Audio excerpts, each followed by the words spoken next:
Whispers from the burned pines. My phone vibrated on the coffee table, shattering the quiet of the evening. Emergency alert. Do not enter below-ground areas, including basements. Remain above ground until further notice. I froze, staring at the screen. Across the room, my partner, Ethan, glanced up from his phone, his brow furrowed. "Did you get that too?" he asked, voice low. "Yeah," I whispered, my eyes darting to the hallway where the door to our basement stood, locked as always. Our 7-year-old son, Milo, had been tucked into bed an hour ago, oblivious to the world. "What's going on?" "No clue," Ethan said, rubbing the back of his neck. "Maybe carbon monoxide? Something leaking underground?" We'd moved to Willow Creek, Vermont, 6 months ago, a quiet town nestled in the Green Mountains. The house came with a sump pump for groundwater, but nothing had ever hinted at trouble. Still, my mind raced. I bolted upstairs to check on Milo, my footsteps echoing in the stillness. He was curled up under his dinosaur blanket, chest rising and falling softly. I lingered, watching him breathe, then headed back downstairs. Ethan had turned on the TV, flipping to the local news channel. A stark black screen greeted us, white text crawling across it in blocky letters, edged with flickering static. Emergency alert. Do not enter below-ground areas. "Should we leave?" I asked, my voice barely above a whisper. "It's late, Sarah. Milo's got school tomorrow. School can wait. We could go to my dad's place in Burlington." Ethan frowned, switching channels. National news droned on about politics, oblivious to our crisis. No mention of Willow Creek or emergency alerts. Whatever this was, it felt isolated. Local. I grabbed my phone and searched online. Willow Creek emergency alert yielded nothing. No ex-posts, no news articles. I texted Jenna, a neighbor whose daughter was in Milo's class. "Did you get a weird alert about staying above ground?" No reply. "I say we go," I said, pulling a backpack from the closet. "What about work?" "You're hybrid. You can log in from anywhere tomorrow." Ethan hesitated, then nodded. I hurried to the basement door, its deadbolt firmly in place. Grabbing duct tape from the kitchen, I knelt and sealed the gap beneath the door, my hands trembling. "What are you doing?" Ethan asked, watching me. "If it's a gas leak or something, I don't want it seeping up here." "They'd tell us to evacuate if it was that serious," he said, but his voice lacked conviction. "Then what is it?" I snapped, tearing off another strip of tape. He didn't answer. I ran upstairs, stuffing clothes, Milo's stuffed turtle, and my tablet into the backpack. In the kitchen, I filled a cooler with juice boxes and leftovers. 10 minutes later, I was ready. "I'll load the car," I said. "Can you get Milo?" Ethan nodded and headed upstairs. I stepped outside, the night air crisp and sharp. The stars burned bright above Willow Creek, the dense spruce forest surrounding our neighborhood swallowing the horizon. The street was silent, no cars, no neighbors. Just the faint hoot of an owl in the distance. Across the street, the porter's house was dark, save for a motion sensor light that blinked on as I passed. I tossed the bags into the trunk, my breath fogging in the cold. Ethan emerged, carrying Milo, who was half asleep, wrapped in a quilt. I buckled him into his car seat, and soon we were driving out of Willow Creek, headed for Burlington. "He's out again," I said, glancing at Milo in the rearview mirror, his face briefly lit by passing streetlights. "Good," Ethan replied, his knuckles white on the steering wheel. My phone buzzed. I grabbed it, expecting Jenna's reply. Instead, another alert. Emergency alert. Your phone's GPS indicates you are leaving Willow Creek. Evacuation is not advised. Return home and remain above ground. My stomach twisted. "Ethan, it knows we're leaving. It's tracking us." He glanced at the screen, his jaw tightening. "That's not right. GPS data's private, isn't it?" I thought so. Maybe there's some emergency override or something.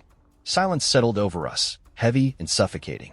Ethan flicked on the blinker, merging onto the empty highway. "You don't think we should turn back, do you?" he asked quietly. I stared at the alert, my thumb hovering over the screen. "No. Keep going." The road stretched on, desolate. No other cars, no headlights. It felt wrong. Shouldn't others be fleeing too? Or had everyone else stayed, trusting the alert? I tried searching again, refreshing pages frantically, but the internet was silent on Willow Creek's crisis. We were 10 miles out now, the forest thickening around us. A stretch of charred trees loomed ahead, remnants of a wildfire from last summer. I'd read that some spruce seeds only germinated after fire, part of the forest cycle of destruction and renewal. The thought should have been comforting, but it wasn't. My phone buzzed, not an alert, but a text from Jenna. What alert? My heart sank. I typed back, the emergency one. Stay above ground. Don't go in your basement. You didn't get it? No. Nothing. Jenna didn't get the alert, I told Ethan, my voice shaking. What? What if it's just us? What if it's targeted? That's impossible, he said, but his tone wavered. Only the government can send those alerts. What if it's a trick? I whispered, glancing at Milo, still asleep. What if the basement was the only safe place? Ethan reached for my hand. You're spiraling, Sarah. We're doing the smart thing. Something's wrong in town, and we're getting out. I leaned against the window, the glass cool against my temple. The charred forest gave way to unburned spruces, their silhouettes stark against the starry sky. I stared at them, wondering why some trees escaped the flames. One of them shifted. Ethan. The brakes slammed. My seatbelt caught me, jerking me back.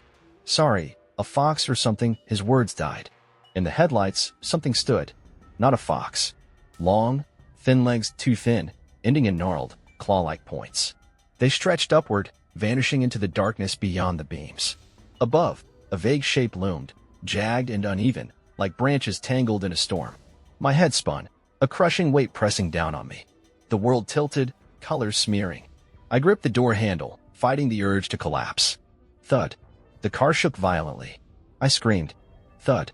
Something scraped against my window, twisted lines like bones or vines, the stars warping behind them. Ethan floored the gas. The car lurched forward, swerving past the thing. The charred forest fell behind us, replaced by endless spruces as we sped down the highway. My phone buzzed. Emergency alert. All clear. Return home immediately. We reached my dad's house in Burlington just after midnight. A small, cedar-shingled bungalow on a quiet street, backed by a dense line of pines. I carried Milo inside, his weight heavy in my arms, and scanned the trees warily. Dad was waiting in the kitchen, nursing a mug of chamomile tea. The house smelled of old books and cedar. I started for the guest room, then paused. The house had a walkout basement, partially below ground, with a rec room and a pull-out couch. It felt safer. Where are you headed? Dad asked, following me as I undid the basement's bolt. We're sleeping down there. That's silly. It's musty, and I haven't vacuumed in months. You don't know what's... We're staying down there, I said firmly. Those alerts are probably a hoax, he continued. Some kid hacking the system. You're safe here, an hour away. I hadn't told him about the thing on the road. Dad was a skeptic. He'd call it shadows or exhaustion. Bigfoot could knock on his door, and he'd blame the wind. Milo stirred in my arms. I glanced at Ethan, who stood silently, his face pale. Sarah, Dad said, softer now. I ignored him, carrying Milo down the creaky stairs. I settled him on the couch, tucking his turtle beside him. My phone buzzed. Emergency alert. Your phone's GPS indicates you are in, redacted, VT. Disobeying an emergency alert is a federal offense. Return home and remain above ground. I showed Ethan. He swallowed hard. Dad leaned over, reading it too. That's nonsense, Dad said. Federal offense? That's not how alerts work. Sounds like a scam. Last week, I got a call saying my bank account was... It's not a scam, Ethan cut in, his voice sharp. He spread a blanket over Milo, avoiding my gaze. Dad sighed and headed upstairs, promising to grab extra pillows. I scanned the basement. A desk in the corner held Dad's old manuscripts, a framed photo of Mom, gone 5 years now. Her absence stung, sharper down here. On the far wall, a glass patio door led to the backyard. I hated it. The rec room was below ground, but the door was at ground level. Did that make us vulnerable? I imagined those spindly legs pressing against the glass, but shook the thought away.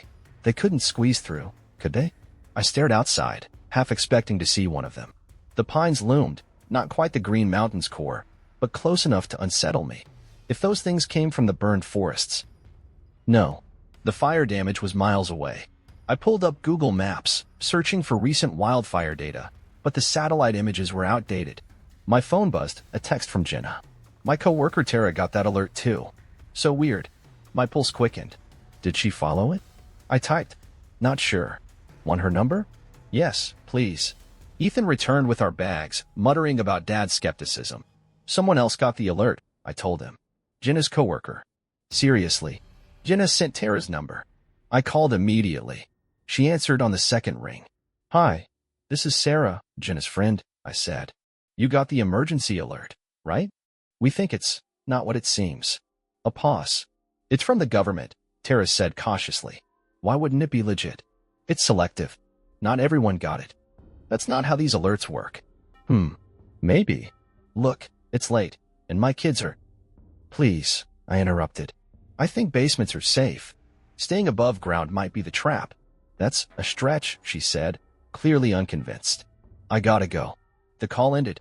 I slumped against the couch. She didn't listen, I told Ethan, my voice breaking. Her family's going to... You did what you could, he said, pulling me close. We spread blankets on the floor, curling up beside Milo. I stared at his sleeping face, trying to anchor myself. Sweetheart. I jolted awake, my back aching against the basement's thin carpet. For a moment, I thought I was home, Mom's voice calling me to breakfast. But it was just a dream, her laugh fading as reality sank in. Milo was awake. His eyes were wide, fixed on the patio door. He lifted a trembling finger, pointing. I turned. Something writhed against the glass, folding itself impossibly, squeezing through a jagged hole in the pane. It moved silently, save for a faint clicking, like twigs snapping underfoot. My blood ran cold. Long, sinewy limbs, like warped branches, twisted in the moonlight. Shattered glass glinted on the floor. I shook Ethan. Wake up. The thing froze. No eyes, no face, but I felt it, watching me. Dizziness hit, the room spinning. The ground seemed to buckle. I wanted to collapse, to close my eyes until it stopped. No. Protect Milo. Hide. I hissed, pushing him toward the storage closet.